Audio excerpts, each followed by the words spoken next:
When will the pandemic end? I know that's on everyone's mind. How long will we continue like this? Will COVID be around forever? I've been asking myself that. I'm sure you've been doing it as well. I had the opportunity yesterday to talk to Dr. William Schaffner. He's become a friend over the last 20 months. I've had multiple conversations with him, and I posed that question: how do we know when the pandemic ends, directly to him? Take a listen at what he had to say. Dr. Schaffner, how do we define mission accomplished? How do we know when it's time to say the pandemic is over? It's somewhat subjective, isn't it? Is it no cases? Is it 1,000 cases? Is it 100 deaths?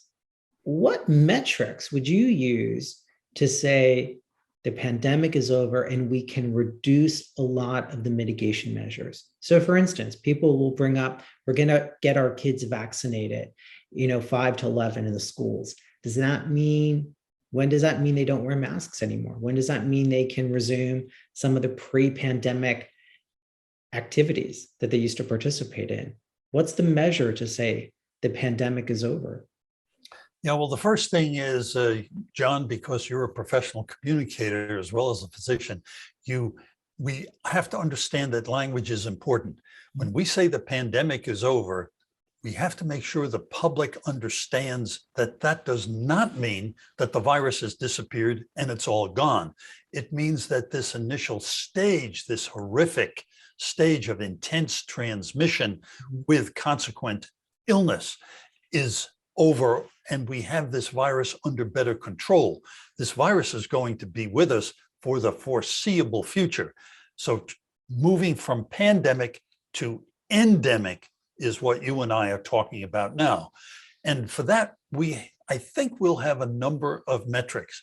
The first and most important will be clearly hospitalizations across the entire age spectrum. Second will be the proportion of tests that are done that are positive.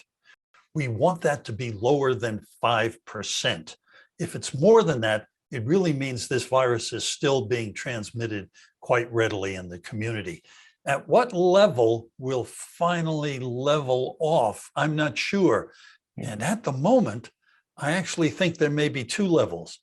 The first is lower in the very well vaccinated states, and the other is a bit higher in states such as mine, which is still not very well vaccinated. But I will tell you, there are lots of people here, even though we're not well vaccinated, who are just intensely going back to near normal activities already. What do you say to folks who are tired of the daily case count and they're saying, stop with the case-demic, so to speak, that, as you point out, it's really about hospitalizations? Are we doing damage by keep reporting the total number of daily cases, and in some ways people are just tuning it out? Well, there are two things going on here. The first is, what's the impact on the healthcare system and all those deaths and serious illnesses, which we would like to avoid? And that's the hospitalization and the death statistic, clearly. The cases, however, are very important to public health. They're telling us how readily this virus is still moving through our population. We all know that the vaccines prevent severe disease really very effectively, and they do diminish transmission, but not as much as we hoped. And so even though we're going to have, I hope, very well vaccinated population, this virus will continue to smolder even among vaccinated people. And so trying to keep track of the virus and making sure no new variants crop up, that's very important. Well, Dr. Schaffner, you and I have been talking for 20 months. You've been advising us at WebMD and Medscape, as well as the general public. I want to thank you for all that you're doing to help keep us safe. It's information that we need, and you present it in such a conversational as well as compelling way. So I want to thank you for that. Well, you're very kind, John, and I want to thank you and everybody at Medscape because you're helping getting the information out. We're partners in this. And if you have questions, drop us a line. You can post on any of our social properties or email me at drjohn@webmd.net. Thanks for watching.